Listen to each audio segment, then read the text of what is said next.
Hello everyone, welcome back to my channel, and those who are new on this channel, please do not forget to subscribe our amazing channel. In last class, we have discussed biosynthesis of triacylglycerols and their regulation, as well as biosynthesis of membrane lipids, that is glycerophospholipid and sphingolipid. And in this lecture, we will discuss biosynthesis of cholesterol, steroids and isoprenoids. But before starting the class, this is about me. I am Dr. Manisha Sinha, PhD from Jawaharlal Nehru University, New Delhi in plant microbe interaction. I have qualified CSIR, UGC, NET, JRF. Apart from that, I have qualified various national level entrance exam at BSc, MSc and PhD level. I have 8+ year research experience in biological sciences, 4+ year teaching experience and published couple of international research paper. Now let's start the lecture. और आज की lecture में हम पढ़ेंगे biosynthesis of cholesterol, steroids and isoprenoids. So पहले आते हैं cholesterol पे। कोलेस्ट्रॉल की अगर बात करें तो इसमें कोई डाउट नहीं है कि कोलेस्ट्रॉल मोस्ट पब्लिसाइज्ड लिपिड है। और क्यों है? क्योंकि ब्लड में high cholesterol level and incidence of human cardiovascular disease के बीच में स्ट्रॉन्ग कोरिलेशन है। सो ब्लड में जितना ज्यादा कोलेस्ट्रॉल का लेवल होगा उतना ही ह्यूमन कार्डियोवैस्कुलर डिजीज की चांसेस बढ़ जाती है। सो कोलेस्ट्रॉल इसीलिए मोस्ट पब्लिसाइज्ड लिपिड है, क्योंकि ब्लड में कोलेस्ट्रॉल का high level and incidence of human cardiovascular disease के बीच में स्ट्रॉन्ग कोरिलेशन है। बट यहाँ पे इम्पॉर्टेंट पॉइंट ये है कि कोलेस्ट्रॉल के दो इम्पॉर्टेंट रोल हैं। क्या? First one is it is component of cellular membrane. ये सेलुलर मेम्ब्रेन का बहुत ही इम्पॉर्टेंट कंपोनेंट है और सेलुलर मेम्ब्रेन में ये कोलेस्ट्रॉल जो होता है ये बहुत इम्पॉर्टेंट काम करता है।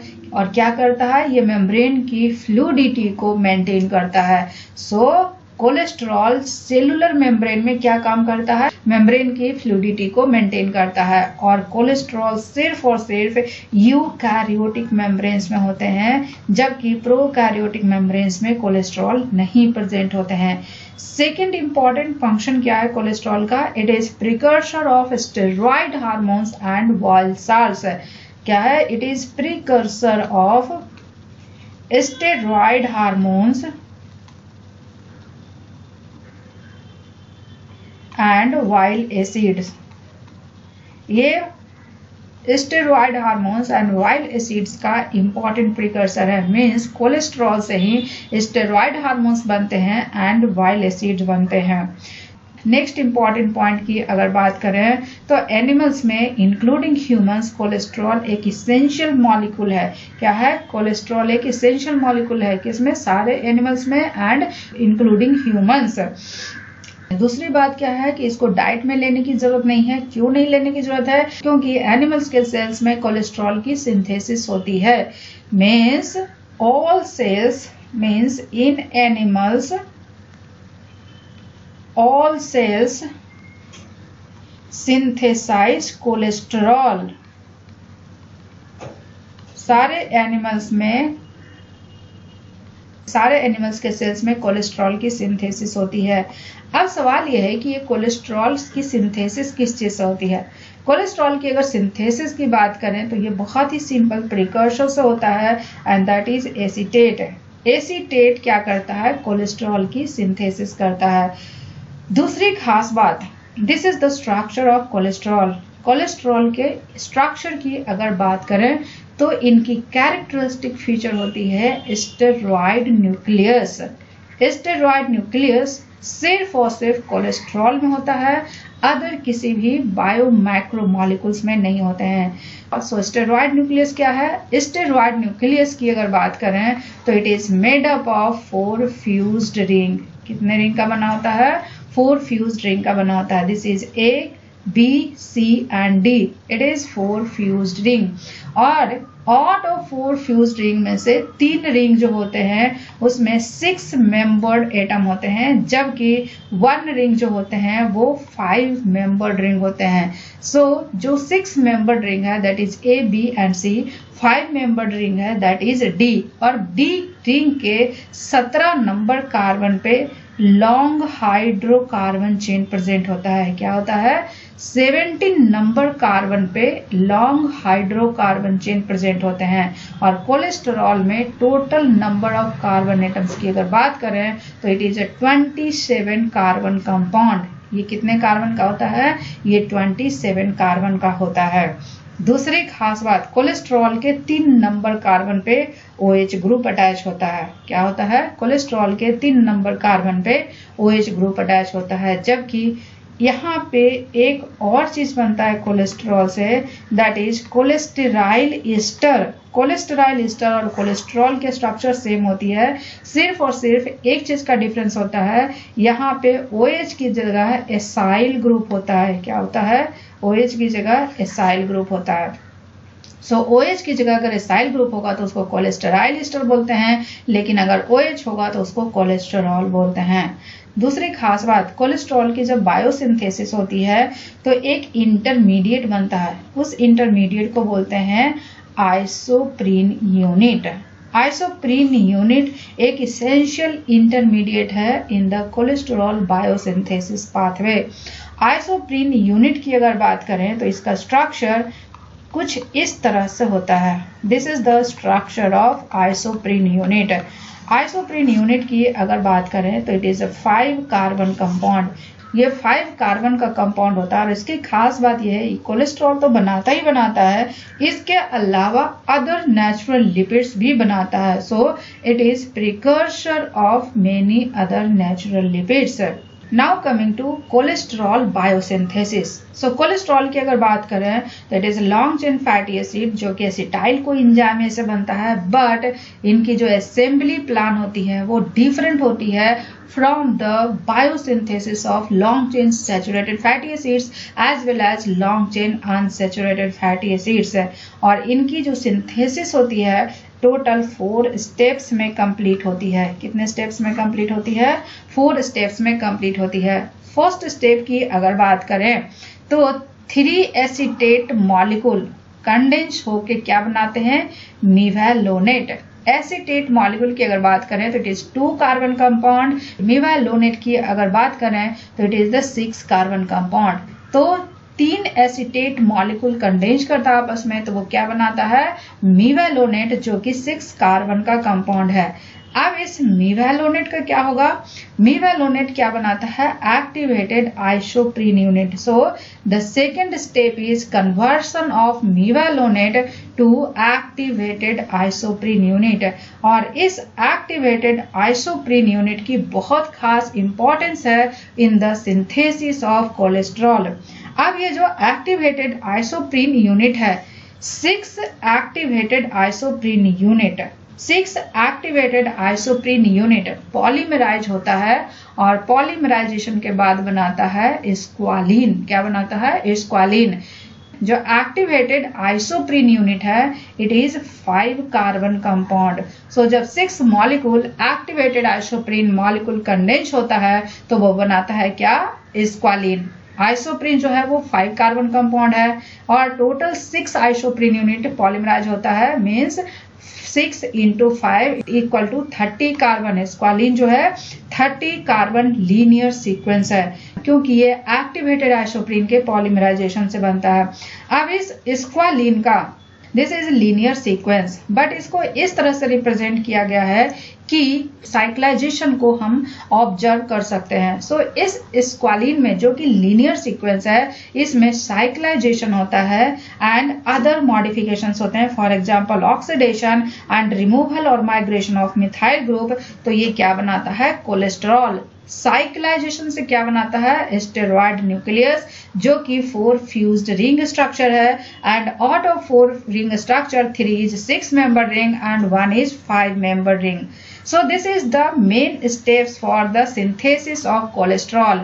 फर्स्ट स्टेप में क्या बनता है, एसीटेट से मिवेलोनेट में कन्वर्ट होता है। सेकेंड स्टेप में मिवेलोनेट एक्टिवेटेड आइसोप्रीन में कन्वर्ट होता है and activated isoprene unit squalane में कन्वर्ट होता है एंड स्क्वालिन कोलेस्ट्रॉल में कन्वर्ट होता है। सो टोटल 4 स्टेप्स होते हैं for the synthesis of cholesterol. But point यहाँ पे ये है कि ईच स्टेप्स में क्या क्या मैकेनिज्म्स होते हैं। सो पहले आते हैं फर्स्ट स्टेप पे, that is synthesis of mevalonate from acetyl coenzyme A, that is acetate. So इसमें क्या होता है, पहले 2 molecule acetyl coenzyme A condense होता है। क्या होता है, पहले 2 molecule acetyl coenzyme A condense होता है और क्या बनाता है, एसीटो एसिटाइल कोएंजाइम ए।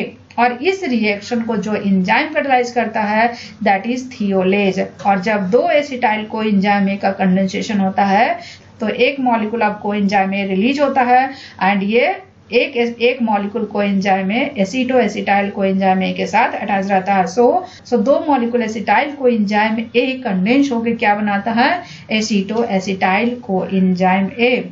अब ये जो एसीटो एसिटाइल कोएंजाइम ए है ये तीसरा एसिटाइल कोएंजाइम ए के साथ कंडेंस होता है एंड देन ये क्या बनाता है, ये बनाता है beta hydroxy beta methyl glutaryl coenzyme A, जिसको HMG कोएंजाइम ए बोलते हैं। और क्योंकि इस स्टेप में HMG कोएंजाइम ए की सिंथेसिस हो रही है, सो इस रिएक्शन को जो एंजाइम कैटलाइज करता है उसको क्या बोलते हैं, HMG coenzyme A synthase.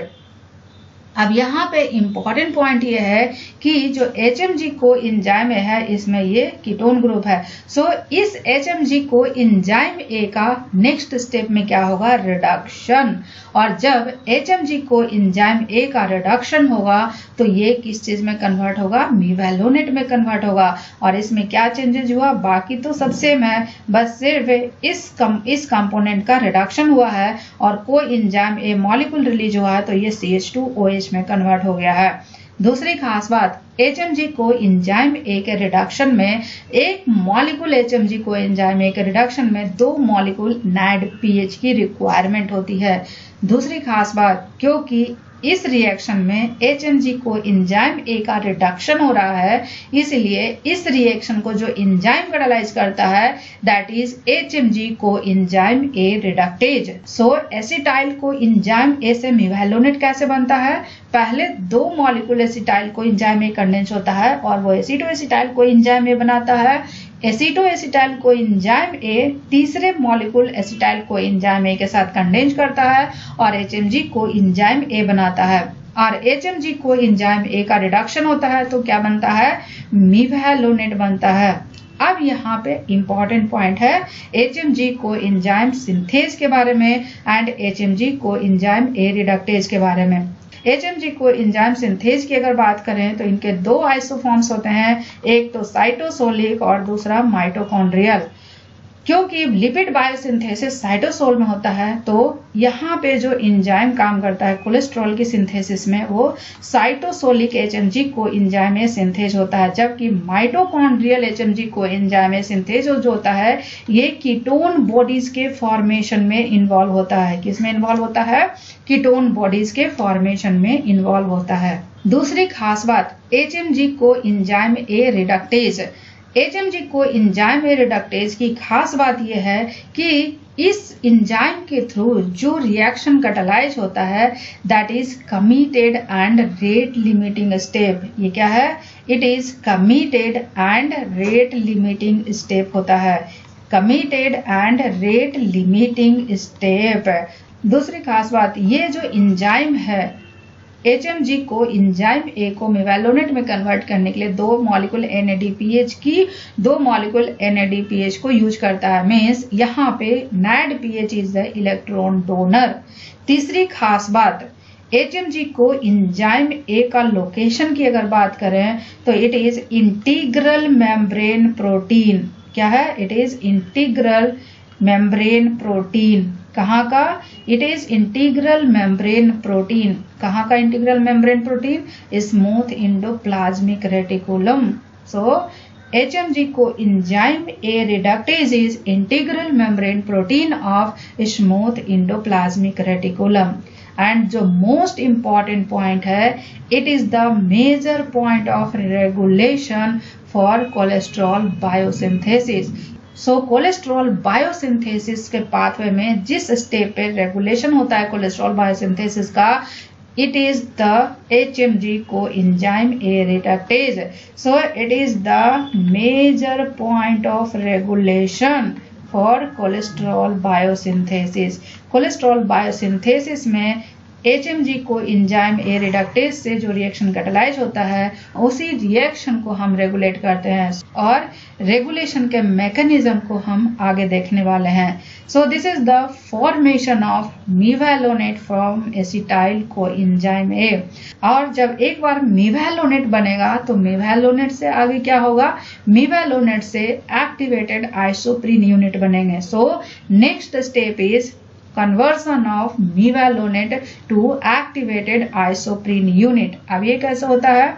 So this is the mevalonate। और mevalonate की अगर बात करें तो it is 6 कार्बन कंपाउंड। कितने कार्बन कंपाउंड है? 6 कार्बन कंपाउंड। अब इस mevalonate का एक्टिवेशन होता है। क्या होता है? एक्टिवेशन होता है। कैसे? इस पे 3 फॉस्फेट ग्रुप ट्रांसफर होता है। कितने फॉस्फेट ग्रुप ट्रांसफर होता है? 3 फॉस्फेट ग्रुप ट्रांसफर होता है। अब सवाल यह है कि ये फॉस्फेट ग्रुप आता कहां से है? ये फॉस्फेट ग्रुप आता है एटीपी से। सो 3 फॉस्फेट ग्रुप के ट्रांसफर के लिए टोटल 3 एटीपी की रिक्वायरमेंट है। सो मीवैलोनेट से एक्टिवेटेड आइसोप्रीन यूनिट में कन्वर्ट करने के लिए टोटल 3 एटीपी की रिक्वायरमेंट है। सो अब सवाल यह है कि ये फॉस्फेट ग्रुप अटैच कहाँ होगा? सो मीवैलोनेट में जहां जहां OH ग्रुप है वहां वहां फॉस्फेट ग्रुप अटैच होगा।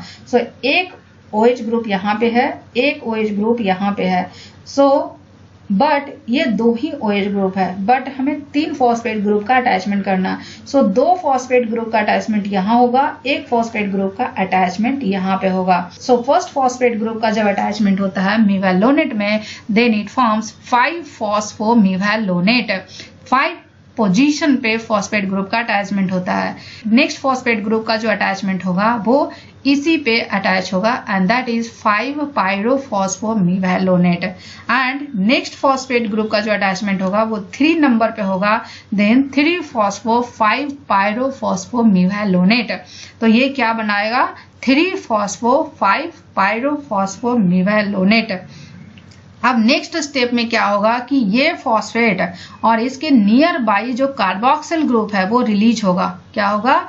ये फॉस्फेट और इसके नियर बाई कार्बोक्सिल ग्रुप है वो रिलीज होगा। कार्बोक्सिल ग्रुप CO2 के फॉर्म में रिलीज होगा और ये फॉस्फेट ग्रुप Pi के फॉर्म में रिलीज होगा। सो जब ये फॉस्फेट और ये CO2 रिलीज होगा तो यहाँ पे डबल बॉन्ड बनेगा and then it is delta 3 isopentenyl pyrophosphate. और एंजाइम क्या है? Pyrophosphomevalonate decarboxylase.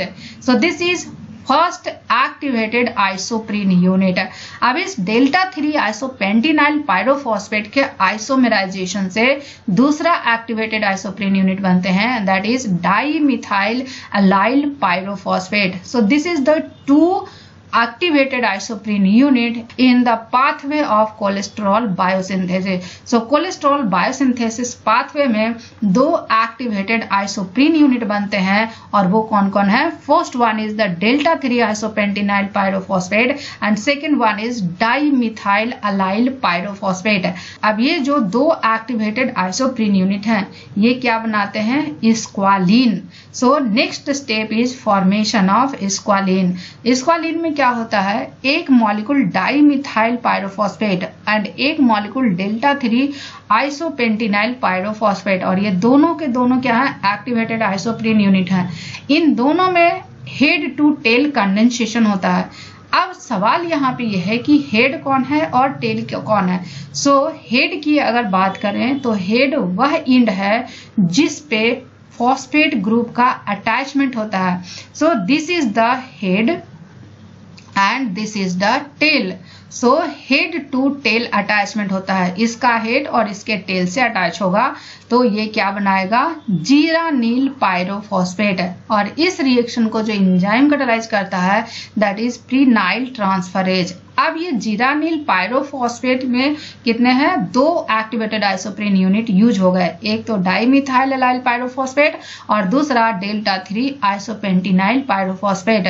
सो अब ये जीरानिल पायरोफॉस्फेट का क्या होगा, ये एक डेल्टा 3 आइसोपेंटिनाइल पायरोफॉस्फेट से के साथ कंडेंस करेगा and that is head to tail condensation, और ये क्या बनाएगा, farnesyl pyrophosphate. So this is the first molecule of farnesyl pyrophosphate and farnesyl pyrophosphate में कितने एक्टिवेटेड आइसोप्रीन यूनिट लगे, टोटल 3 एक्टिवेटेड आइसोप्रीन यूनिट लगे।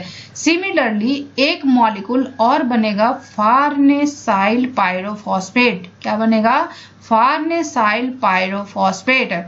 अब 2 मॉलिक्यूल फार्नेसाइल पायरोफॉस्फेट का कंडेंसेशन होगा, बट इस टाइम जो कंडेंसेशन होगा वो हेड टू हेड कंडेंसेशन होगा। सो जब 2 different activated isoprene unit condense होते हैं तो वहां पे हेड टू टेल कंडेंसेशन होता है, लेकिन जब 2 सेम आइसोप्रीन यूनिट कंडेंस होते हैं तो वहां पे हेड टू हेड कंडेंसेशन होता है, और यहाँ पे क्या बनेगा, स्क्वालिन, और इस रिएक्शन को जो एंजाइम कैटालाइज करता है दैट इज स्क्वालिन सिंथेज। और इस रिएक्शन की खास बात यह है कि इसके लिए जो इलेक्ट्रॉन डोनर है दैट इज NADPH।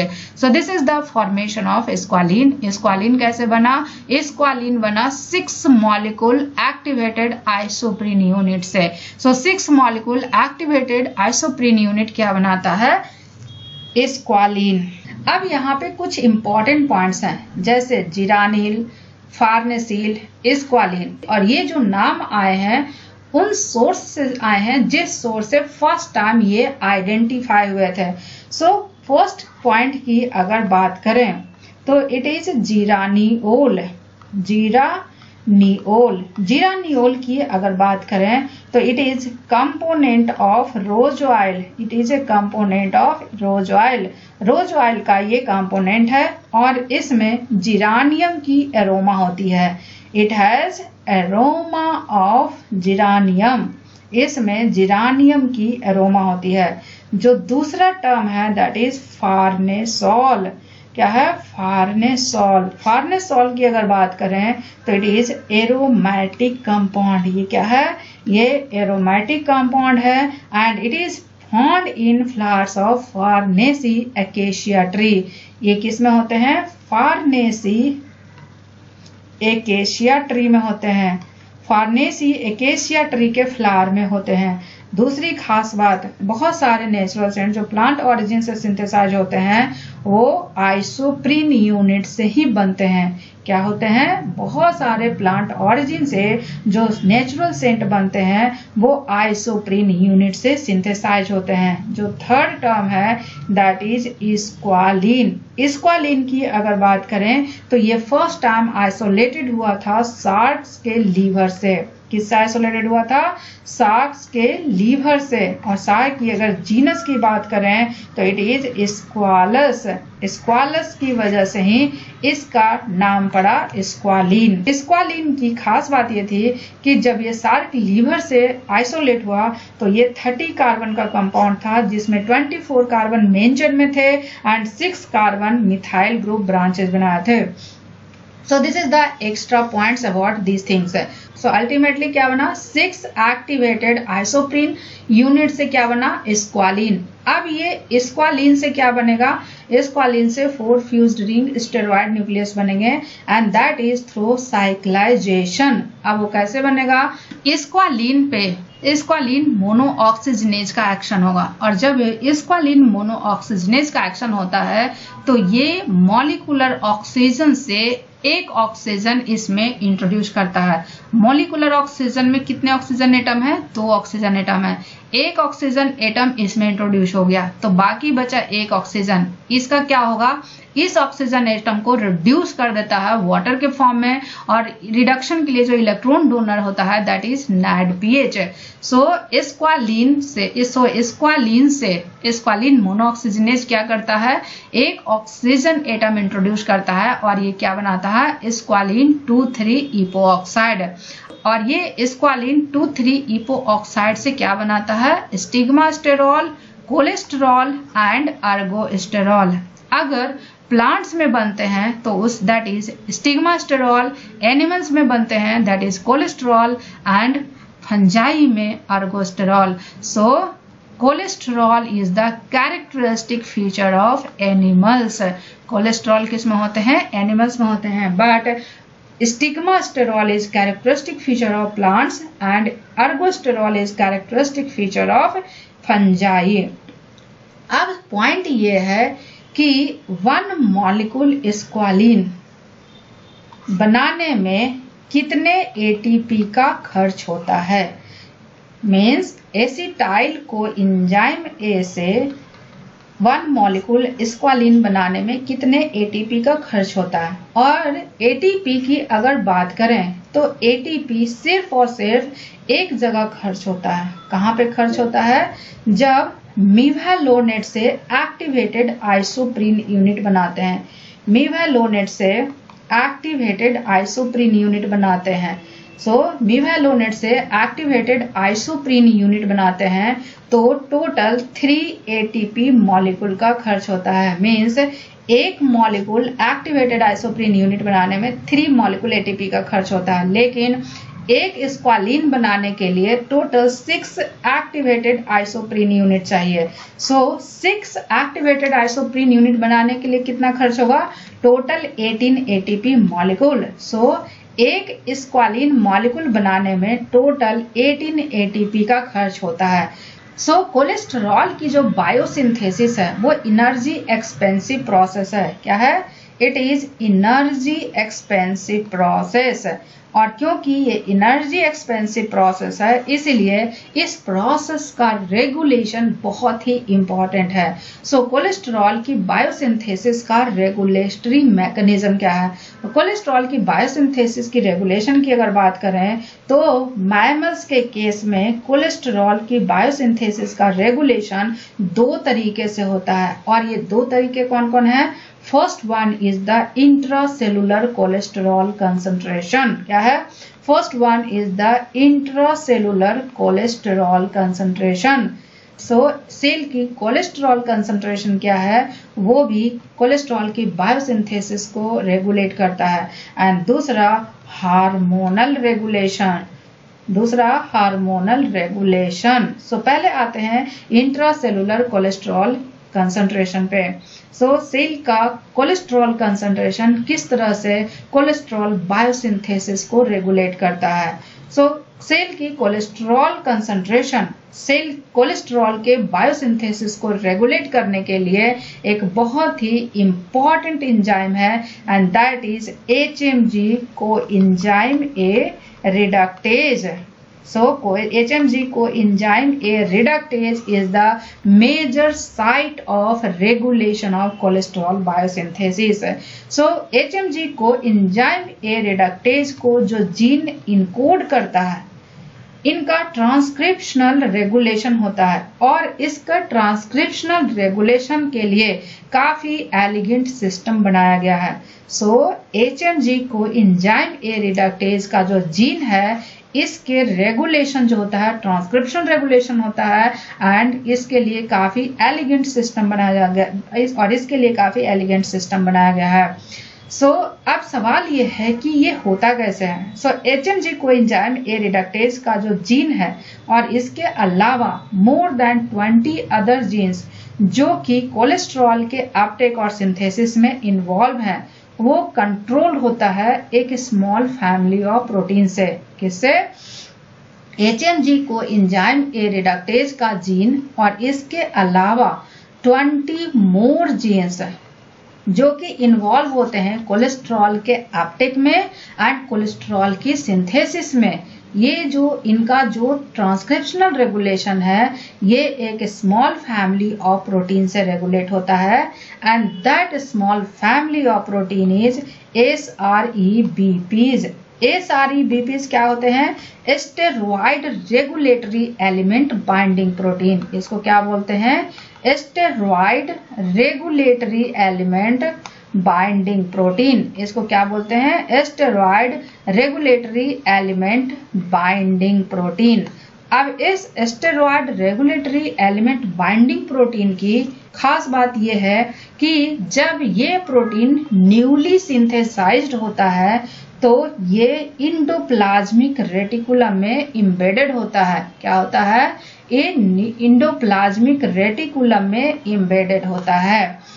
अब इम्पोर्टेंट पॉइंट यह है कि जब ये इम्बेडेड होता है इंडोप्लाज्मिक रेटिकुलम में तो सिर्फ और सिर्फ इसका जो अमाइनो टर्मिनस डोमेन है, जो कि सॉल्युबल अमाइनो टर्मिनस डोमेन है, ये ट्रांसक्रिप्शनल एक्टिवेटर की तरह काम करता है। बट पॉइंट यहाँ पे ये है कि ट्रांसक्रिप्शनल एक्टिवेटर होने के लिए इनको न्यूक्लियस में जाना पड़ेगा, क्योंकि जीन कहाँ होता है? न्यूक्लियस में होता है। डीएनए न्यूक्लियस में होता है। एंड ट्रांसक्रिप्शनल एक्टिवेशन के लिए इस डोमेन को न्यूक्लियस तक पहुंचना है। लेकिन पॉइंट ये है कि ये जो डोमेन है वो इंडोप्लाज्मिक रेटिकुलम में इम्बेडेड है।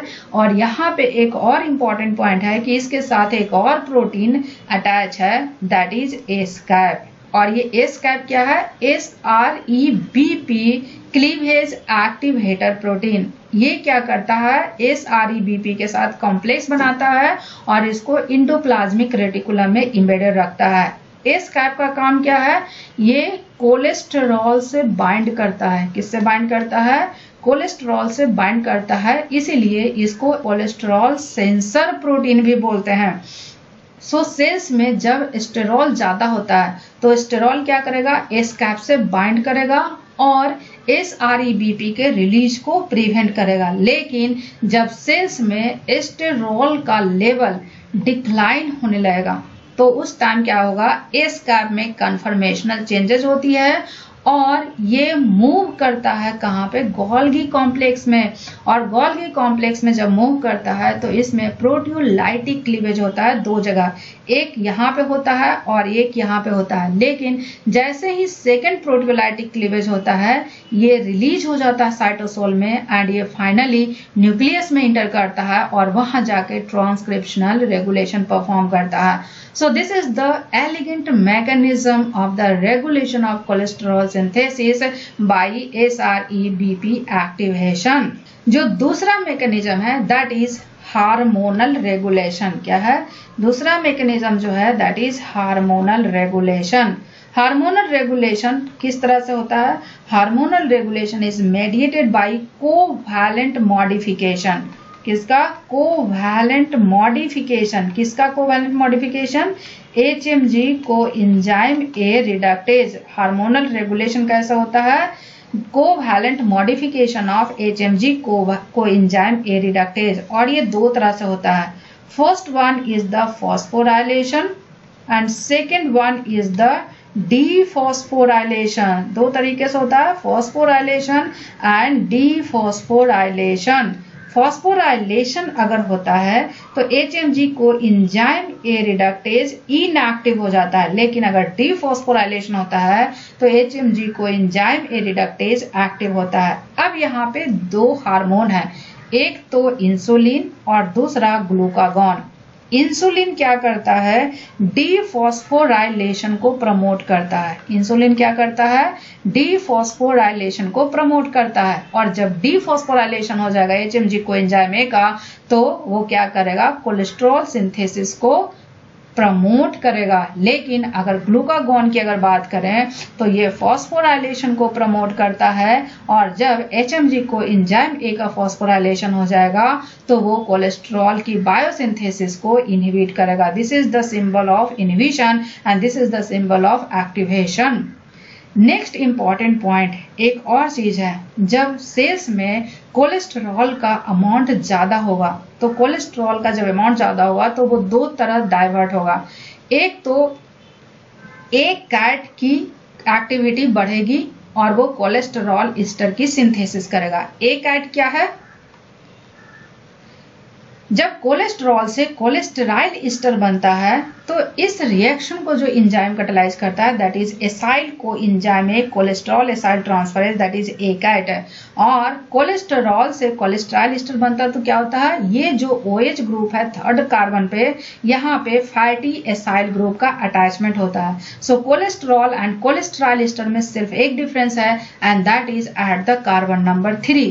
कोलेस्ट्रॉल में थर्ड नंबर कार्बन पे OH ग्रुप है, जबकि कोलेस्टेराइल ईस्टर में थर्ड नंबर कार्बन पे फैटी एसाइल ग्रुप है। जब सेल्स में कोलेस्ट्रॉल का लेवल बढ़ता है तो ACAT की एक्टिविटी इंड्यूस हो जाती है और वो कोलेस्टेराइल ईस्टर में कन्वर्ट हो जाता है। दूसरी खास बात, सेल्स में जब कोलेस्ट्रॉल का कंसंट्रेशन इंक्रीज होता है तो बाहर से जो कोलेस्ट्रॉल आते हैं वो किससे आते हैं? रिसेप्टर मेडिएटेड इंडोसाइटोसिस से, और वो रिसेप्टर कौन सा है? LDL cholesterol receptor. जैसे ही सेल्स में कोलेस्ट्रॉल लेवल हाई हो जाएगा, इस LDL कोलेस्ट्रॉल रिसेप्टर की एक्टिविटी ब्लॉक हो जाएगी, और जैसे ही LDL कोलेस्ट्रॉल रिसेप्टर की एक्टिविटी ब्लॉक होगी, रिसेप्टर मेडिएटेड इंडोसाइटोसिस के थ्रू कोलेस्ट्रॉल नहीं आएगा। This is the hormonal regulation of HMG coenzyme A reductase for cholesterol biosynthesis. Now coming to synthesis of steroid hormones. Steroid hormone की अगर बात करें तो ह्यूमंस में स्टेरॉयड हार्मोन की जो सिंथेसिस होती है वो किससे होती है? कोलेस्टेरॉल से होती है। और स्टेरॉयड हार्मोन की अगर बात करें तो total 3 types of steroid hormone होते हैं। First one is the mineralocorticoids. क्या है? Mineralocorticoids. Second one is the glucocorticoids. क्या है? Glucocorticoids. And third one is the sex hormone. Mineralocorticoids and glucocorticoids की अगर बात करें तो ये एड्रीनल ग्लैंड के कॉर्टेक्स में सिंथेसिस होती है। कॉर्टेक्स ऑफ एड्रीनल ग्लैंड के कॉर्टेक्स में इनकी सिंथेसिस होती है। जबकि सेक्स हार्मोन की अगर बात करें तो ये मेल एंड फीमेल गोनैड से प्रोड्यूस होता है। It is produced from male and female gonads as well as placenta से भी सेक्स हार्मोन की सिंथेसिस होती है। मिनरलोकॉर्टिकॉइड्स की अगर बात करें तो ये किडनी के द्वारा इनऑर्गेनिक आयंस के रीएब्जॉर्प्शन को कंट्रोल करता है। क्या करता है? It controls reabsorption of inorganic ions bye kidney. अब वो कौन सा इनऑर्गेनिक आयंस है? सोडियम आयन है, क्लोराइड आयन है एंड बाइकार्बोनेट आयन है। जबकि ग्लूकोकॉर्टिकॉइड्स की अगर बात करें तो ये ग्लूकोनियोजेनेसिस एंड इन्फ्लामेटरी रिस्पांस को रेगुलेट करता है। किसको रेगुलेट करता है? ग्लूकोनियोजेनेसिस एंड इन्फ्लामेटरी रिस्पॉन्सेस को रेगुलेट करता है। सेक्स हार्मोन की अगर बात करें तो इट इज प्रोजेस्टेरॉन। ये क्या है?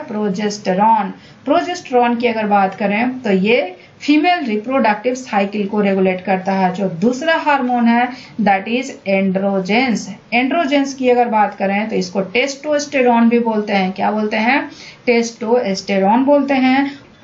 और ये मेल में सेकेंडरी सेक्सुअल कैरेक्टर के डेवलपमेंट को क्या करता है? इन्फ्लुएंस करता है। जो थर्ड सेक्स हार्मोन है दैट इज एस्ट्रोजेन को एस्ट्राडायोल भी बोलते हैं। और एस्ट्राडायोल की अगर बात करें तो ये फीमेल में सेकेंडरी सेक्सुअल कैरेक्टर के डेवलपमेंट को इन्फ्लुएंस करता है। So this is about the steroid hormones.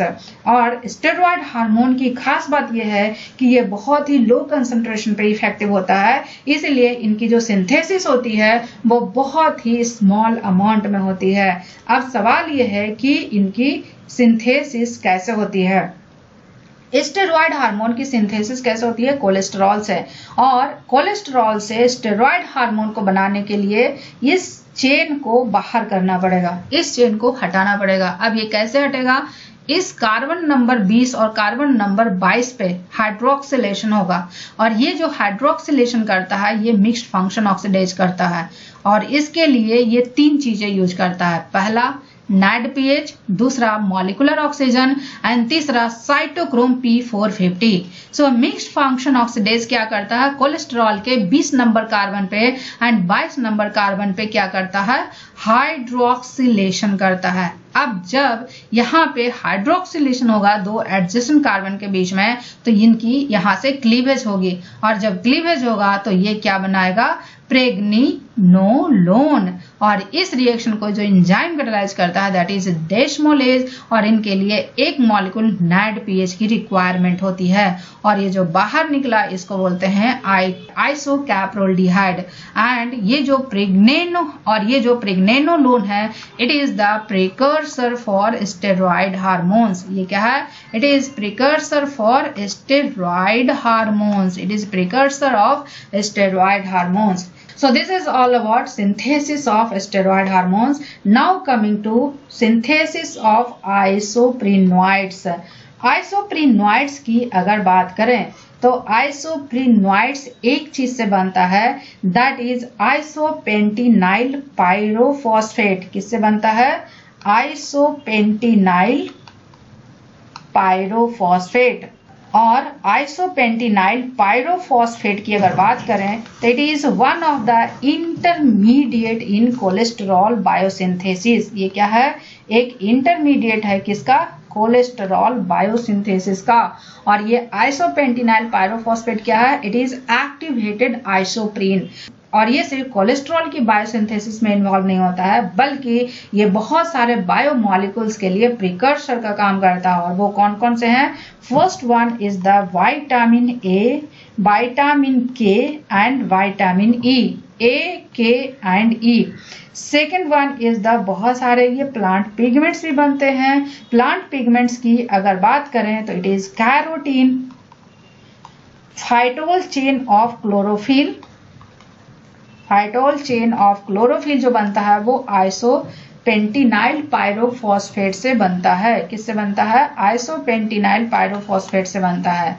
Plant pigment के अलावा नेचुरल रबर्स भी बनते हैं। क्या बनते हैं, नेचुरल रबर्स भी बनते हैं। बहुत सारे इसेंशियल ऑयल्स भी बनते हैं, बहुत सारे इसेंशियल ऑयल्स भी बनते हैं। For example lemon oil and eucalyptus oil. इनके अलावा इंसेक्ट जुवेनाइल हार्मोन भी बनते हैं। क्या बनते हैं, इंसेक्ट जुवेनाइल हार्मोन भी बनते हैं। इंसेक्ट जुवेनाइल हार्मोन की अगर बात करें तो ये इंसेक्ट्स में मेटामॉर्फोसिस को कंट्रोल करते हैं। नेक्स्ट वन इज डोलिकोल्स भी बनते हैं। डोलिकोल्स की अगर बात करें तो ये लिपिड सॉल्युबल कैरियर की तरह काम करता है, किसमें, पॉलीसैकेराइड की सिंथेसिस में। यूबिक्विनोन भी बनते हैं एंड प्लास्टोक्विनोन भी बनते हैं, यूबिक्विनोन and plastoquinone. And next one is the mitochondria and chloroplast में इलेक्ट्रॉन कैरियर भी इसी से बनते हैं। सो आइसोप्रेनॉइड्स की अगर बात करें तो ये बनता है किससे, आइसोपेंटिनाइल पायरोफॉस्फेट से। और isopentenyl pyrophosphate is one of the intermediate in cholesterol biosynthesis. So this is all about cholesterol biosynthesis, steroid biosynthesis and isoprenoid biosynthesis. So if you find this video informative, please do like, share and subscribe.